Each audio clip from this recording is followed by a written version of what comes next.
Hello, students. Welcome to my channel and welcome to the class. Today's topic is from the diary of Anne Frank, a very beautiful, heart touching extract from the diary of Anne Frank. दोस्तों, Anne Frank, जिनको एनिलीज Mary Frank के नाम से जाना जाता है, ये पैदा हुई थी 12 जून 1929 को on 12 June 1929 in Frankfurt, Germany. और ये थी एक जर्मन बोर्न यूइश डायरिस्ट, यानी कि जर्मनी में पैदा हुई और यहूदी थी। डायरी लिखने के कारण इनको डायरिस्ट कहा जाता है।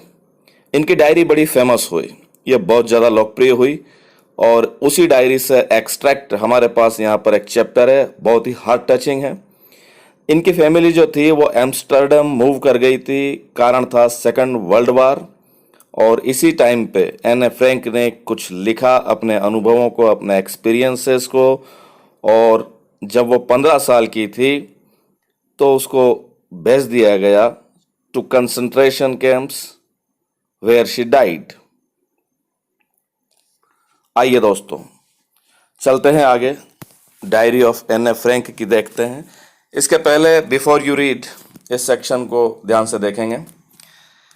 एनलीज मैरी एन फ्रैंक, 12 जून 1929, फेब्रुअरी मार्च 1945, यानी कि 12 जून 1929 को पैदा हुई और फरवरी या मार्च 1945 की उसमें वो एक्सपायर हो गई।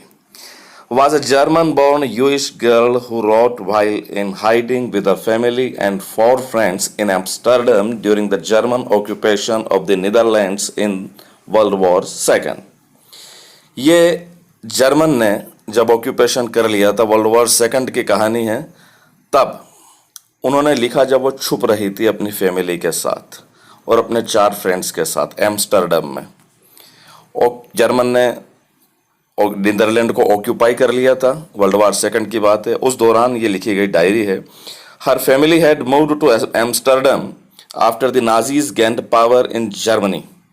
फैमिली तब एम्स्टर्डम में मूव गई थी जब नाजी लोगों ने पावर ले लिया था जर्मनी के ऊपर। बट वर ट्रैप्ड, परंतु ट्रैप्ड हो गए, जाल में फंस गए। When the Nazi occupation extended into the Netherland, जब नाजियों का ऑक्यूपेशन, उनका कब्जा एक्सटेंड हो गया नीदरलैंड तक चला गया, तो ये फिर वापस फंस गए, ट्रैप हो गए। परसिक्यूशन, परसिक्यूशंस वर्ड मीन्स आघात, प्रहार या टक्कर। एक कोलिजन, एक स्ट्राइक, एक स्ट्राइक हुई थी यूइश पॉपुलेशन के अगेंस्ट में, और वो स्ट्राइक हुई और वो बड़ी इंक्रीज हुई, तो फैमिली चली गई hiding in July 1942 in hidden rooms in her father Otto Frank's office building. पिताजी इनके, जिनका नाम ओटो फ्रैंक, उसकी ऑफिस की बिल्डिंग में छुपने वाले कमरों में फैमिली छुपते हुए चली गई।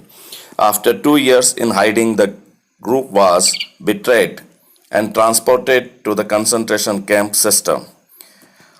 2 साल छुपने के बाद group was betrayed, past indefinite का पैसिव, उस ग्रुप को धोखा दिया गया और उसको ट्रांसपोर्ट कर दिया गया, स्थापित कर दिया गया, स्थानांतरित कर दिया गया कंसंट्रेशन कैंप सिस्टम में, जहां पर एन मर गई।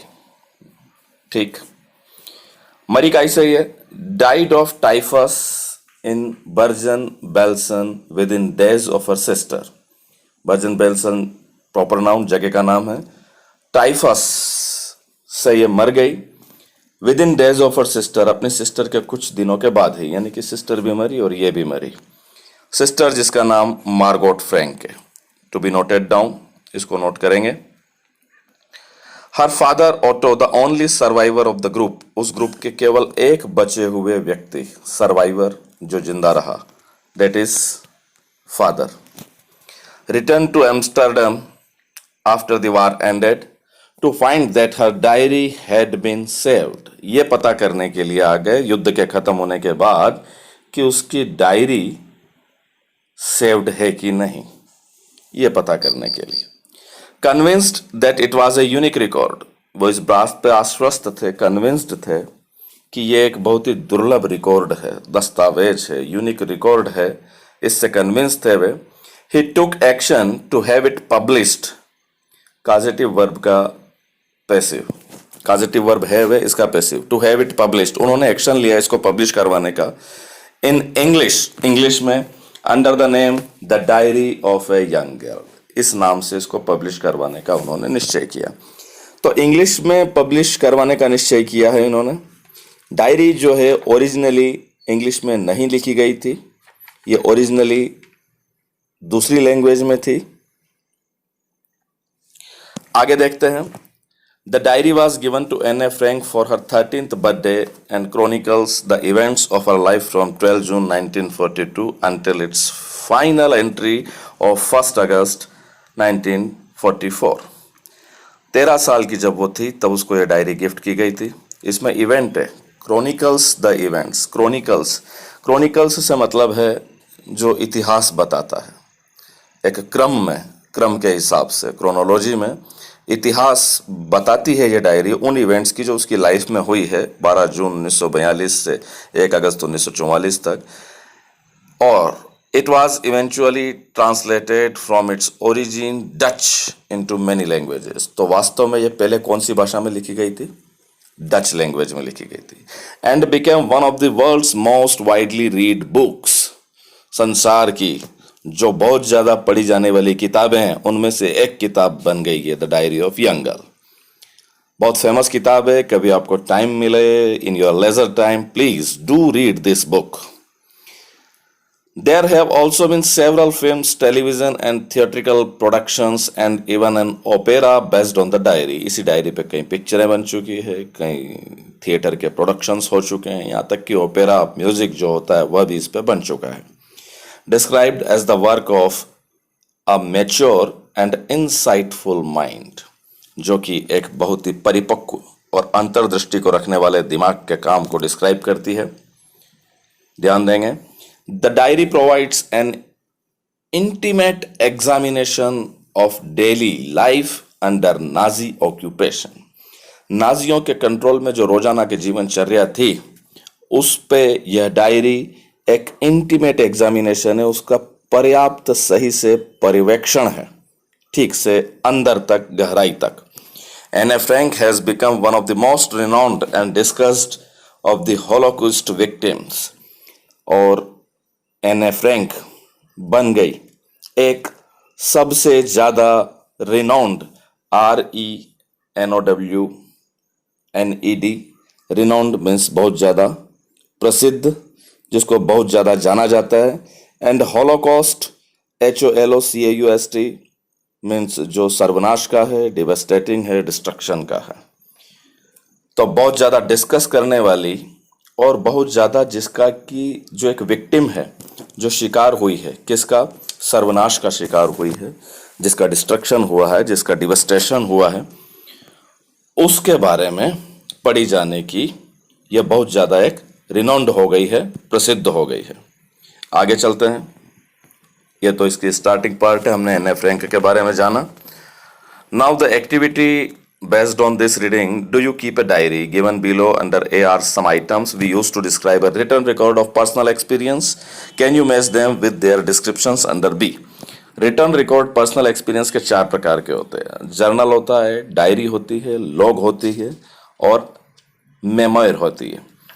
आपके लिए यह टास्क है, इन चारों का बिल्कुल मिलता जुलता कार्यक्रम है, लेकिन मिलता जुलता होने के बावजूद भी इनका एक अलग काम है, सेपरेट काम है। डायरी का वर्क अलग है, हमारे जर्नल का वर्क अलग है, लॉग का वर्क अलग है।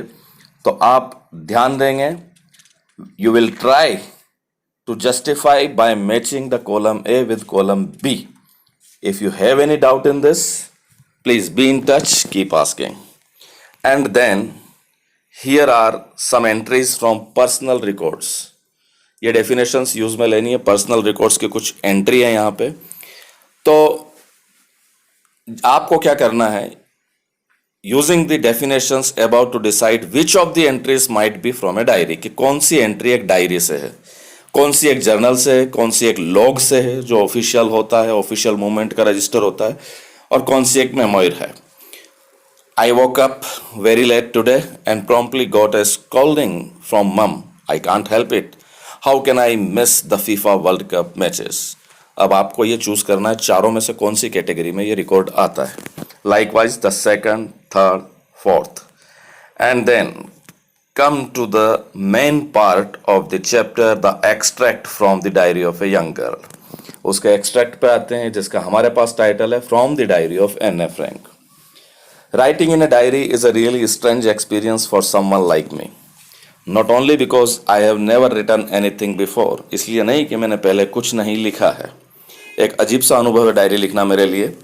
इसलिए नहीं कि पहले कुछ नहीं लिखा है, but also because it seems to me that later on neither I nor anyone else will be interested in the musings. क्योंकि ये मैं जानती हूँ कि बाद में ना तो मैं और ना ही कोई और इंटरेस्टेड होगा इन म्यूजिंग्स में. MUSINGS, musings means concern, consideration या आपका चिंतन. इस पे कोई इंटरेस्टेड होगा ये पहले से जानती है कि ऐसा होगा नहीं. और किसका चिंतन? Of A 13-year-old school girl, 13 साल की स्कूल जाने वाली लड़की का चिंतन. ओह वेल, इट डजेंट मैटर, इससे कोई फर्क नहीं पड़ता. आई फील लाइक राइटिंग, मैं लिखना महसूस करती हूँ. यहाँ पे राइटिंग जो है जीरंड है, नाउन का काम कर रहा है. And I have an even greater need to get all kinds of things off my chest. और मेरे पास एक महान आवश्यकता है कि मैं सभी प्रकार की चीजें जो मेरे सीने पे एक बर्डन की तरह है उनसे मैं ऑफ, दूर हो जाऊं. इसकी मुझे आवश्यकता है. कंडीशन है वर्ल्ड वार की. आप सोचिए, paper has more patience than people. A very beautiful sentence, the most beautiful sentence of this chapter. Paper में लोगों से ज्यादा धीरज, पेशेंस होता है. आई थॉट, मैंने सोचा. The sentence has been put in under single inverted comma. मैंने सोचा, I thought of this saying on one of those days when I was feeling a little depressed. उन दिनों जब मैं बहुत ज्यादा डिप्रेस्ड, निराश, हताश महसूस कर रही थी, उन दिनों में से एक दिन मैंने इस सेइंग के बारे में सोचा. And was sitting at home with my चीन इन माय हैंड्स, और घर पर बैठ गई मेरे हाथों में अपनी ठोड़ी को रख करके. बोर्ड एंड लिस्टलेस, बोर्ड होके, चिंतित होकर के, और listless means without energy, without interest, बिना ऊर्जा, बिना उत्साह के. Wondering whether to stay in or go out, इस बात पे सोचते हुए, विचार करते हुए कि अंदर रहें या बाहर जाएं. I finally stayed where I was, आखिर में वहीं रुकी जहां मैं थी. छुप रहे थे ये लोग, छुपने के टाइम में लिखी गई है. Brooding, BROODING, brooding. यहां भी कंसर्न है, सोच है ये. ब्रूडिंग, कंसर्न करते हुए, सोचते हुए. कंसर्न तो था ही अंदर रुकने का. Yes, paper does have more patience. हाँ, पेपर में ज्यादा धीरज होता तो है. डज के साथ हैव आया है. जोड़ देने के लिए जो सेंटेंस आता है तब उसमें फर्स्ट फॉर्म, जो वर्ब की फर्स्ट फॉर्म है, उसके साथ हम डू या डज का प्रयोग कर लेते हैं according to subject. And since I am not planning to let anyone else read this stiff backed notebook, और क्योंकि मैं कोई ऐसी प्लान नहीं कर रही हूं, ऐसी कोई योजना में नहीं बना रही हूं कि कोई भी मेरी इस नोटबुक को, जो कि स्टीफ बैग्ड, बैग्ड होता है अस्तर, आवरण, और स्टीफ होता है कठोर, तो ये हमारा एडजेक्टिव बना है. कैसी नोटबुक? स्टीफ बैग्ड, कठोर आवरण वाली, कठोर अस्तर वाली. इस मेरी नोटबुक को कोई पढ़े, ऐसी कोई मेरी प्लानिंग भी नहीं है. Grandly referred to as a diary, जिसको बोला जाता है डायरी के रूप में.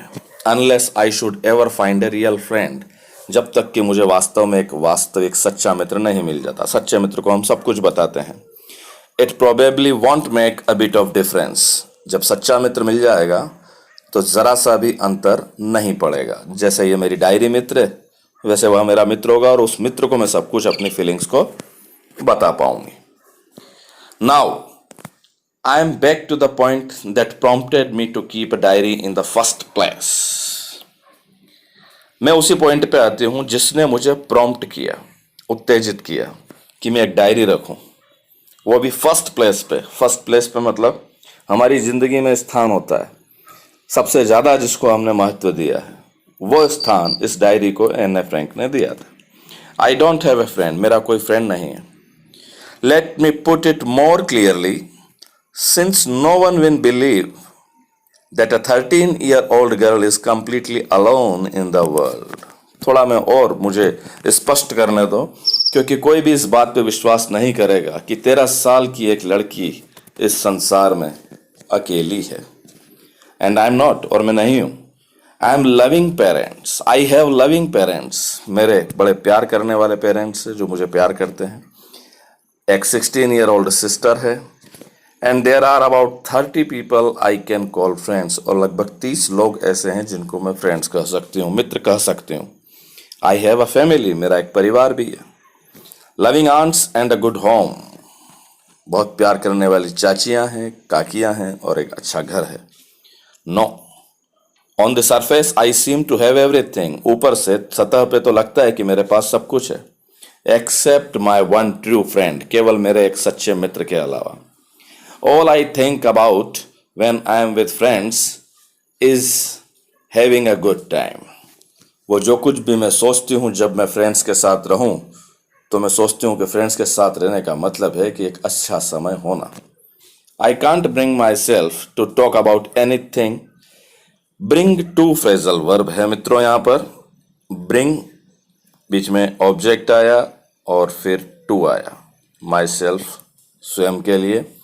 रिफ्लेक्सिव प्रोनाउन जो यहाँ पे यूज में लिया गया है। ध्यान देंगे, ब्रिंग टू यानी कि रिटर्न टू कॉन्शियसनेस, चेतना में आना, वापस किसी चीज को लाना। I can't bring myself to talk about anything, मैं उस चीज में अपने आप को नहीं ला सकती कॉन्शियसनेस में कि मैं किसी की भी बारे में बात करूं, बट ऑर्डिनरी एवरीडे थिंग्स, रोजाना की जो सामान्य चीजें हैं उनको छोड़कर। बट का प्रयोग है यहाँ पे जो नेगेटिव सेंस देता है बाद में, कि मैं नहीं ला सकती अपने आप को उस कॉन्शियसनेस में कि मैं सब चीजों के बारे में बात करूं, रोजाना की साधारण चीजों को छोड़कर। We don't seem to be able to get any closer, हम प्रतीत नहीं होते कि हम ज्यादा क्लोज हो जाएं, पास आ जाएं। एंड दैट्स द प्रॉब्लम, और यही समस्या है। क्योंकि मित्रों के साथ क्या होता है, जो इसके 30 मित्र हैं जो ये बताती है, और इतना फैमिली है, किसी के भी साथ ये ऑर्डिनरी एवरीडे थिंग्स को छोड़ करके वो बात नहीं कर सकती। इसलिए ये अपनी डायरी को अंदर तक की गहराइयों की बात करने के लिए डायरी को अपना मित्र बनाती है। And may be it's my fault, हो सकता है यह मेरी गलती हो, क्योंकि लोग तो अलग अलग हैं, लोगों के विचार भी अलग अलग हैं। That we don't confide in each other, कि हम एक दूसरे के मामलों में कन्फाइड नहीं करते, विश्वास नहीं करते, रिलाई नहीं करते, ट्रस्ट नहीं करते, गुप्त बात नहीं कहते। Confide means rely on, to trust on, गुप्त बात कहना। यह हो सकता है। इन एनी केस, कोई भी बात हो, that's just how things are, यही बिल्कुल ऐसा है जैसी चीजें हैं। And unfortunately they are not liable to change, और दुर्भाग्य का कारण है कि ये चीजें बदलने वाली भी नहीं है। लायबल मीन्स उत्तरदायी, जवाबदायी, आंसरेबल। चीजें किसी के लिए रेस्पॉन्सिबल नहीं है, आंसरेबल नहीं है कि वो चेंज हो।